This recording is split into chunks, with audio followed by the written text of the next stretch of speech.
अस्सलाम वालेकुम जी। Welcome to our YouTube channel clear concept with Ismail. अच्छा जी, आज हम देखेंगे साउथ एशिया को। आज हम स्टडी करेंगे साउथ एशिया को,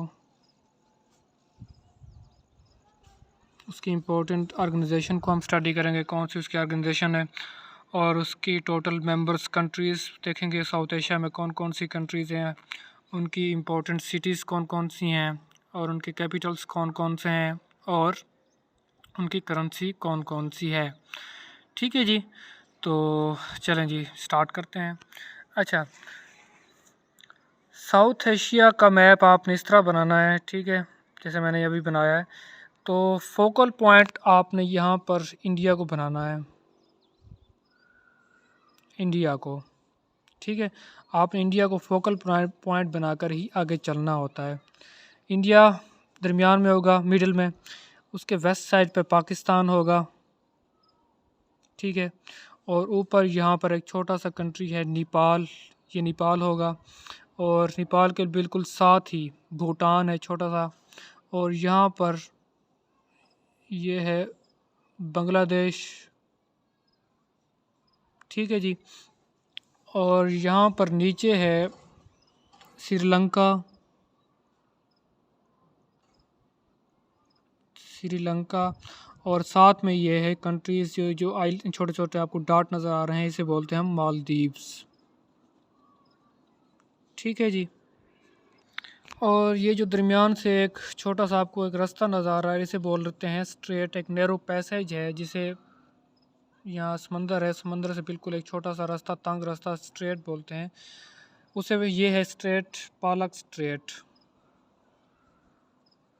पालक स्ट्रेट, ये बात आपने याद रखनी है। पालक स्ट्रेट जो है ना, वो इंडिया और श्रीलंका के बिल्कुल साथ है। तो टोटल कंट्रीज़ हम देखते हैं कितनी हो गई जी। 1 2 3 4 5 6 एंड 7, 7 कंट्रीज़ है ना टोटल। तो लेकिन 2007 के अंदर अफ़गानिस्तान को भी सार्क में ऐड कर लिया गया था, तो टॉप टोटल जो मेंबर्स हैं वो 8 कंट्रीज़ हैं। तो अफ़गानिस्तान को भी हम साउथ एशिया में ड्रा कर लेते हैं। कुछ जियोग्राफर का मानना है कि अफ़गानिस्तान को सेंट्रल एशिया में इसे ऐड करते हैं, लेकिन कुछ जियोग्राफर जो है ना वो इसे साउथ एशिया में ही ऐड करते हैं अफ़गानिस्तान को, ठीक है। अब बेसिकली अफ़गानिस्तान सार्क का हिस्सा बन चुका है, तो हम इसको साउथ एशिया में ही देखेंगे। तो अब टोटल कितने कंट्रीज़ हो गई? Pakistan, India, Nepal, Bhutan, Sri Lanka, Maldives and Afghanistan. तो टोटल कितनी कंट्रीज़ होगी? 8 टोटल कंट्रीज़, 8 कंट्रीज़ हैं, ठीक है जी। तो ये बात आपने याद रखनी है, साउथ एशिया में टोटल 8 कंट्रीज़ हैं। अच्छा, अब हम साउथ एशिया को डिस्कस कर रहे हैं, तो हम देखेंगे कि साउथ एशिया अगर डिस्कस कर रहे हैं तो इसकी कोई इम्पोर्टेंट कोई ऑर्गेनाइजेशन तो नहीं है। अगर ऑर्गेनाइजेशन है तो कौन सी है, उसकी अफादियत क्या है, ठीक है, और वो कब बनाई गई थी। तो ये सारे पॉइंट्स आपने इसी साउथ एशिया में देखेंगे। तो साउथ एशिया में जो ऑर्गेनाइजेशन है, सबसे पहले वो सार्क थी, ठीक है। सार्क जिसे बोलते हैं south Asian association for regional cooperation, ठीक है, जो 1985 के अंदर बनाई गई थी, उसे हम वन बाई वन डिस्कस करते हैं। तो यहाँ पर हम देख रहे हैं कि नेपाल और भूटान के दरमियान एक आइलैंड है जिसे दोकलाम आइलैंड कहते हैं। और इंडिया के अंदर यहाँ पे दिल्ली हो गया, और यहाँ पर एक लेक है जिसे काला पानी लेक कहते हैं, काला पानी लेक, ठीक है जी। और ये तिब्बत है, इंडिया के बिल्कुल ऊपर, ये तिब्बत चाइना का इलाका है। और इंडिया के जो इम्पोर्टेंट रिवर्स हैं, गंगना, जमुना और ब्रह्मपुत्रा, ठीक है, वो इसी से तिब्बत से ही निकलते हैं, ठीक है। तो ये बात आपने याद रखें कि इम्पोर्टेंट रिवर्स जो हैं वो इंडिया के, वो कहाँ से निकलते हैं? तिब्बत से ही निकलते हैं। तो ये थे कुछ पॉइंट्स, ठीक है। अब हम सार्क और सार्क को देखेंगे। उसके बाद इम्पोर्टेंट कंट्रीज़ जो हैं साउथ एशिया में, उनके कैपिटल्स, उनकी करेंसीज और उनके जो इम्पोर्टेंट इवेंट्स हुए थे, उनको हम वन बाय वन डिस्कस करते हैं। ठीक है जी। अच्छा जी, ये मैंने कुछ पॉइंट्स बनाए हैं आप लोगों के लिए। तो सार्क जो है वो है साउथ एशिया की एक ऑर्गेनाइजेशन है, ठीक है, जिसे बोलते हैं south Asian association for regional cooperation, ठीक है जी, ये इसका अब्रीविएशन है। अच्छा, अब से जनरल ज़ियाउर रहमान ने इसका आइडिया दिया था, जो कि बांग्लादेश का प्रेसिडेंट था 1980 के अंदर। 1980 के अंदर जनरल ज़ियाउर रहमान बांग्लादेश का प्रेसिडेंट था। उसने कहा कि क्यों ना हमारी साउथ एशिया की एक ऑर्गेनाइजेशन होनी चाहिए, जो कंट्रीज़ हैं जो आपस में मिल कर एक ऑर्गेनाइजेशन बनाए और आपस में ट्रेड कर सकें, एक कल्चर जो अपने आप को उसको फ़रोग़ दे सकें, ठीक है। उसने एक आइडिया दिया था, लेकिन बाद में 1985 के अंदर 5 सालों के बाद इशात मोहम्मद जो था बांग्लादेश का प्रेसिडेंट था, उसने इसको सार्क को बनाया था, फॉर्म किया था, ठीक है। अच्छा, तो कब ये एग्जैक्ट डेट पूछी जाती है कि कब सार्क बनी थी, 8 दिसंबर 1985 के अंदर। और इसका हेडक्वार्टर कहाँ है, वो नेपाल के अंदर है। नेपाल का जो कैपिटल है काठमांडू है, ठीक है। और इसका फर्स्ट समिट जो हुआ था वो 7 और 8 दिसंबर को हुआ था, दिसंबर, ठीक है, 1985 के अंदर इसका फर्स्ट समिट हुआ था। ये बात आपने याद रखनी है। फर्स्ट समिट कहाँ हुआ था, 1985 के अंदर। कहाँ हुआ था, नेपाल के शहर काठमांडू के, नेपाल, ठीक है, काठमांडू में हुआ था। अच्छा, ये क्यों बनाई गई थी, ये कल्चर कॉपरेशन के ऊपर बनाई गई थी। ये मतलब है अपने आप को जो कल्चर है उसके कॉपरेट कर सकें, ट्रेड कर सकें, ठीक है, जो साउथ एशिया की कंट्रीज़ हैं। अच्छा, इंपॉर्टेंट पॉइंट आ गया जी। सबसे पहले जो इसके मेंबर थे वो टोटल 7 मेंबर थे, ठीक है। कौन कौन से थे, पाकिस्तान, इंडिया, नेपाल, भूटान, श्रीलंका एंड मालदीव्स। तो ये पहले 7 कंट्रीज मेंबर्स थे इसके। लेकिन 2007 के अंदर अफ़गानिस्तान ने सार्क को ज्वाइन कर लिया। किसकी मदद से, इंडिया की मदद से। Afghanistan became member of SAARC in 2007 and was recommended in 2005। अच्छा, ये दो मुख्तलिफ टाइप के क्वेश्चन हैं। रिकमेंड कब किया गया था अफगानिस्तान को, 2005 के अंदर, ठीक है। लेकिन 2007 के अंदर ये अफगानिस्तान है वो बाकायदा तौर पर सार्क का मेंबर बन गया। तो टोटल कंट्रीज़ कितने हो गए, 8 कंट्रीज़ अब हो गए। अच्छा, ऑब्जर्विंग कंट्रीज़ क्या होती हैं, ऑब्जर्विंग कंट्रीज़ वो कंट्रीज़ होती हैं जब इनका कोई समिट हो रहा होता है, कि जैसे सार्क का कोई समिट इजलास, सालाना इजलास होता है, तो वो कंट्रीज़ बैठकर इनके अजलास को ऑब्ज़र्व करती हैं, ठीक है, उनको देखती हैं, तो उन्हें बोलते हैं हम ऑब्जर्विंग कंट्रीज़। तो ऑब्जर्विंग कंट्रीज़ में टोटल कितनी कंट्रीज़ हैं, 9 कंट्रीज़ हैं। उनमें यूरोप और USA अमेरिका सर फहरिस्त हैं, ठीक है, और आल्सो ऑब्जर्वर कंट्रीज़ ये सार्क को ऑब्ज़र्व करती हैं।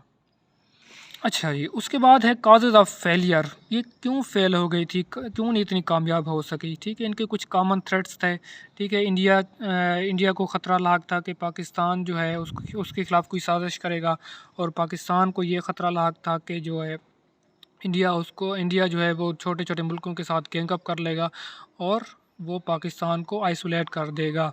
और ये 2016 में ये बात काफ़ी हद तक साबित भी हो गई कि इंडिया ने पाकिस्तान को काफ़ी हद तक आइसोलेट खित्ते में करने की कोशिश की, तो पाकिस्तान का ख़तरा बजा था, ठीक है जी। तो ये कुछ पॉइंट्स थे सार्क के हवाले से।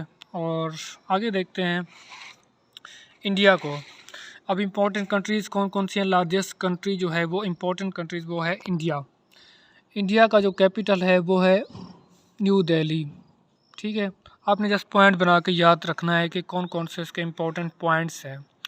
अच्छा, second largest country by population है इंडिया जी, ठीक है। अच्छा, अब लॉन्गेस्ट रिवर जो है वो ब्रह्मपुत्र है इंडिया का, जो कि तिब्बत से निकलता है, ठीक है, ये बात आपने याद रखनी है। ब्रह्मपुत्र लॉन्गेस्ट रिवर है जो कि तिब्बत से निकलता है, और इसकी लंबाई कितनी है, 2900 किलोमीटर, ठीक है जी, ये बात आपने याद रखनी है। अच्छा, व्हील प्रोग्रेस वो तिरंगा जो इनके झंडे के ऊपर एक निशान बना होता है, वो तिरंगा का निशान बना हुआ आता है, ठीक है जी। उसके बाद है जी इसका इम्पोर्टेंट सिटी जो आगरा है, जिसके अंदर ताज महल है जो शाहजहां ने बनवाया था, जो कि 15 साल बनता रहा था टोटल, 15 साल लगे ताजमहल को बनने में। उसके बाद है अपर प्रदेश यूपी जिसे बोलते हैं, वो लार्जेस्ट बाई पॉपुलेशन है, ठीक है। उसके अंदर बहुत ज़्यादा पॉपुलेशन, जैसे पाकिस्तान का पंजाब है, इस तरह इंडिया का अपर प्रदेश वो यूपी जो है वो पॉपुलेशन के लिहाज से लार्जेस्ट है। अच्छा, राजस्थान लार्जेस्ट बाई एरिया है, ठीक है, राजस्थान लार्जेस्ट बाई एरिया है। अगर पाकिस्तान का पूछे तो बलूचिस्तान होगा। तो ये कुछ इंपॉर्टेंट पॉइंट्स हैं जो आपने याद रखने होते हैं कंट्रीज़ टू कंट्रीज़। तो ये थे कुछ इंपॉर्टेंट पॉइंट्स। उसके बाद ही टोटल स्टेट्स कितनी है जी इंडिया की? पहले 29 स्टेट्स थी, ठीक है। उसके बाद एक स्टेट को मज़ीद तकरीबन ऐड कर दिया गया, तो अब टोटल स्टेट्स 30 स्टेट्स हो गई हैं इंडिया की, ठीक है। तो ये बात आपने याद रखनी है। नेक्स्ट है जी लेंथीएस्ट कॉन्स्टिट्यूशन है इंडिया का। ये इंपॉर्टेंट पॉइंट है जी कि lengthiest constitution of the world is of किसका है? वो इंडिया का है। उसके कितने आर्टिकल्स हैं? 395 आर्टिकल्स हैं जी, आर्टिकल्स हैं। और आफ्टर अमेंडमेंट जो है वो 448 बन गए थे, जो कि सबसे लंबा जो है ना वो कॉन्स्टिट्यूशन है इंडिया का। नेक्स्ट कंट्री है जी भूटान, ठीक है, इम्पोर्टेंट कंट्री है। भूटान का सबसे पहले हम देखेंगे कैपिटल क्या है। भूटान का कैपिटल थिम्फू है, ठीक है, और इसकी करेंसी क्या है? निकलट्रम है। अच्छा जी, उसके बाद दोखलाम जो है वो जो आइलैंड हमने पढ़ा था, Doklam dispute between China and Bhutan, ठीक है। तो जो दोखलाम आइलैंड है किसके दरमियान? नेपाल और भूटान के दरमियान, ठीक है। वो डिस्प्यूट रहा है हमेशा से, किसके दरमियान? चाइना और भूटान के दरमियान। एक मिनट मैं आपको दिखा दूं कि ये वाला जो हमने आइलैंड पढ़ा था, ये वाला, ठीक है, इसे हम दोखलाम आइलैंड बोलते हैं। और ये हमेशा से चाइना और भूटान के दरमियान डिस्प्यूट रहा है हमेशा से, ठीक है जी। चाइना हमेशा कहता है कि ये इस पर हमारा कब्ज़ा है, भूटान कहता है कि हमारा इस के ऊपर कब्ज़ा है, ठीक है। तो ये हमेशा से चाइना और भूटान के दरमियान एक डिस्प्यूट रहा है, ठीक है जी। तो ये बात आपने याद रखनी है। अच्छा, उसके बाद भूटान की जो है नो आर्मी है, भूटान की अपनी कोई आर्मी नहीं है, ठीक है। वो आर्मी किससे लेता है? या तो इंडिया से लेता है या फिर चाइना से लेता है रेंट के ऊपर, ठीक है। ये बात आपने याद रखनी है। साउथ एशिया में which country has know army? ठीक है, भूटान। उसके बाद जी नेपाल को हम देखेंगे।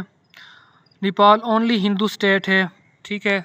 जैसे हम ओनली मुस्लिम स्टेट देखेंगे, अगर यहाँ पे देखें साउथ एशिया में तो पाकिस्तान होगी।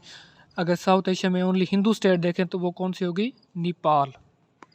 नेपाल का कैपिटल कौन सा है? काठमांडू है, ठीक है। और काला पानी जो लेक है वो इशू रहा है किसके दरमियान? Between Nepal and India. ये वाली जो लेक है, ठीक है, काला पानी लेक, ये हमेशा से एक इशू रहा है, डिस्प्यूट रहा है किसके दरमियान?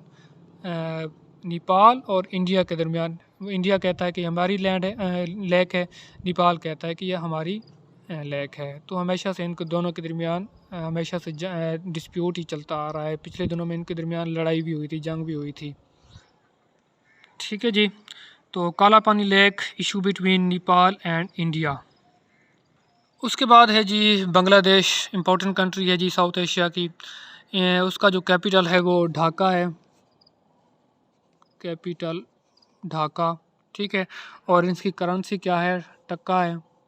अच्छा, इम्पोर्टेंट पॉइंट्स, जो बांग्लादेश कब आज़ाद हुआ था? 16 दिसंबर 1971 को ये आज़ाद हुआ था, लेकिन 26 मार्च को ये आज़ादी मनाते हैं, ठीक है। दो इम्पोर्टेंट पॉइंट्स है, आज़ाद कब हुआ था? 16 दिसंबर को आज़ाद हुआ था, लेकिन आज़ादी मनाते कब हैं? ये 26 मार्च को ये आज़ादी मनाते हैं, क्योंकि 26 मार्च को ही इन्होंने, शेख मुजीबुर रहमान ने ऐलान कर दिया था कि हम इंडिपेंडेंट हो गए हैं। अच्छा, उसके बाद है जी फाउंडर कौन था? शेख मुजीबुर रहमान था, ठीक है। जो उस वक्त इलेक्शन हुए थे भुट्टो और मुजीबुर रहमान के दरमियान, ठीक है। तो मुजीबुर रहमान जो है ना वो इलेक्शन जीत गया था मेजॉरिटी के साथ। तो भुट्टो ने नारा लगाना शुरू कर दिया था कि उधर तुम और इधर हम, ठीक है। तो वो कुछ हिस्ट्री थी जो आपको याद होगी। तो उसी के बेस के ऊपर शेख मुजीबुर रहमान ने अपना जो है बांग्लादेश को अलग करवा लिया था। अच्छा, उसके बाद है जी largest bay in the world है जिसे बे ऑफ बंगाल बोलते हैं, बे ऑफ बंगाल। ठीक है, ये बात आपने याद रखनी है। बे किसे बोलते हैं? जिसके तीनों साइड के ऊपर लैंड हो और एक साइड के ऊपर पानी हो तो उसे बोलते हैं हम बे। ठीक है। अच्छा, largest bay in the world bay of Bengal, ये है बे टोटल। ठीक है, यहाँ पर नीचे अरेबियन सी है और यहाँ के ऊपर फिर और शुरू हो जाते हैं, इसे हम बोलते हैं बे ऑफ बंगाल। और इसी बे ऑफ बंगाल के अंदर पीएन गाजी जो पाकिस्तान की एक और थी शिप था, 1971 के अंदर वो गायब हो गया था। ठीक है, तो आज तक उसका पता नहीं चल सका वो क्या उसके साथ मसला पेश आया था और वो क्यों और कहाँ और कैसे डूबा था। ठीक है, तो ये बात आपने याद रखनी है। पीएन गाजी कहाँ हुआ था? बे ऑफ बंगाल के अंदर, बंगाल के बिल्कुल नीचे जो बे है बनी हुई है। अच्छा जी, उसके बाद है जी India and Russia admitted first. सबसे पहले किन कंट्रीज़ ने इनको बांग्लादेश को एक्सेप्ट किया? कौन कौन सी थी? इंडिया और रशिया ने सबसे पहले बांग्लादेश को एक्सेप्ट किया। अच्छा, इसकी फेमस पोर्ट कहाँ पर है? चिट्टागांग पोर्ट। कौन सी है? चिट्टागांग पोर्ट, जिसके ऊपर अभी जो चाइना और ताइवान का जो इश्यूज़ चल रहे हैं, तो चाइना ने अपना जो शिप है वो चिट्टागांग पोर्ट की तरफ भेज दिया है।